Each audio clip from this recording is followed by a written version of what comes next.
Hi guys, welcome back to Liv's Vivas. This is a shout out to my Friday freshmen. Usually I say hi to Dr. Parker and Jared here, but today is not a Viva day. Today is a biology project, documentary project. So I just wanted to leave this short intro to tell you guys that I miss you guys. Wish we were still in class. Stupid corona. But I really loved this documentary. Loved lions. I'm sorry, that might be my new favorite animal. It's a pretty good documentary. 100% recommend. And yeah. Also, I wanted to show you guys I got bunny slippers. Isn't that so cool? So yeah.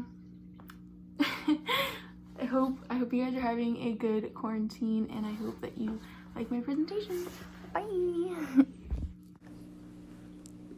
Hi guys, so this is my documentary project. It is on the tree climbing lions. So it was by National Geographic and it's on Disney Plus. So if you are looking for something to do, I would highly recommend this documentary. It was very good, but I don't know if it was scientifically that great, but it was very good emotionally. So the science they studied in this documentary is big cat biology. And this is Alexander Barkany, I think. I don't know how to say his last name. And he is a big cat biologist. And he traveled to Uganda to work with the lions there in a sanctuary home. So 3 examples of the scientific method that I found was the purpose was to find out how many lions there are in Uganda and how to protect them.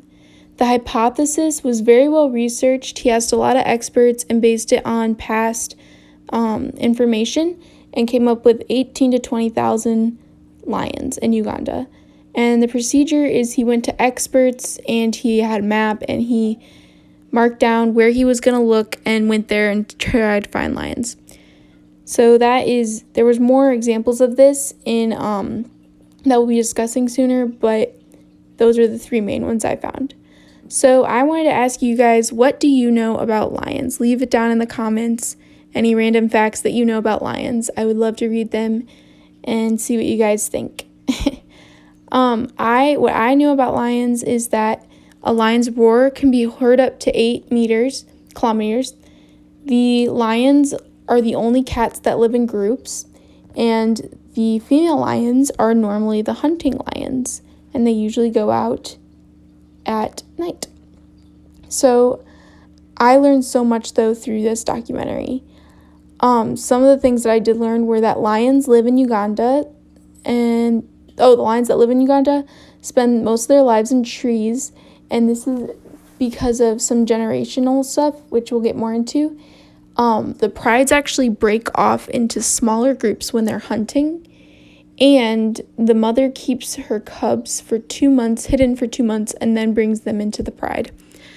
Also, I learned that their whiskers, each lion has unique whiskers like a snowflake, like none of them are the same. And so they actually use this computer program where they can take a picture of a lion's whiskers and they can see if it is the same lion or a different lion that you saw. So I thought that was really, really interesting.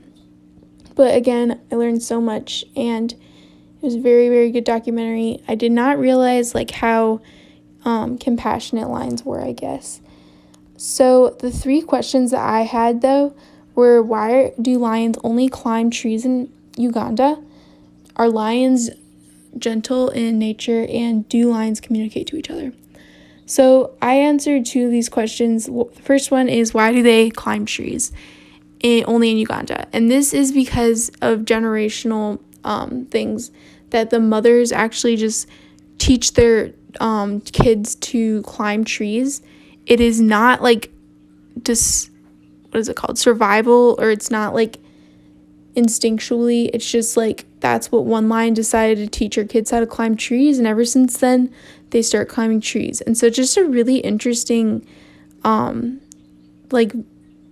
fact, I guess, or thing that we can witness. The other one is how they communicate to each other is they actually do this echolocation thing where the mom will make a really low sound like when she's hunting, and that would be like, oh, stay there, kids, or she'll make a really high sound, and then the kids can like bounce it off and know like where she is and like get to her while she's hunting. So just like super interesting. Like they have kind of like this echolocation thing, how they communicate with each other, and also you can see when they're like upset and stuff. Some of the false scientific ideas that I found, there were a lot, I do have to say. Some of them being that they didn't use a scientific procedure to learn how many lions there actually were in Uganda. They only found and looked for lions in the park, the Queen Elizabeth Park, which is a closed environment and a closed variable, which is also a lion sanctuary. In the documentary, they didn't really focus on the hypothesis. They more focused on like the everyday of a lion life and like lion behavior and why they climb trees and stuff. And also, I think this documentary really focused on emotion and let emotion guide their decisions more than science. But it was still really interesting and still really good, and I got a lot out of it. So yeah, but a couple other things that I wanted to mention is I did find an example of bioethics in this documentary. One of the lions got hurt by a trap, and so they had to make the decision, like, should we let nature run its course or should we step in and help cure the lion? And so they decided to step in and cure the lion because it was hurt by a human trap. But I just thought that was a really interesting example of ethics within biology.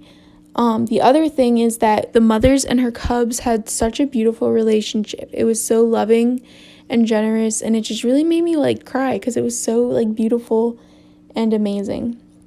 And also the generations mattered, and like they passed down this trait of climbing trees from generation to generation. And it's only in Uganda, and it's so interesting and it's so fascinating, and I wish I could have learned more. But yeah, that is it. Those are the things that I learned and I found interesting, and I would really recommend this documentary. Again, we're in quarantine, so you could probably watch it. It will probably make you cry. But these three things are very interesting, and the whole documentary itself was very, very interesting. So yeah, that is the end of my biology documentary report. This is the link for the documentary if you want to watch it. It's on Disney Plus. So yeah, that is it for today. Thanks for watching, guys. Have a great day. Bye.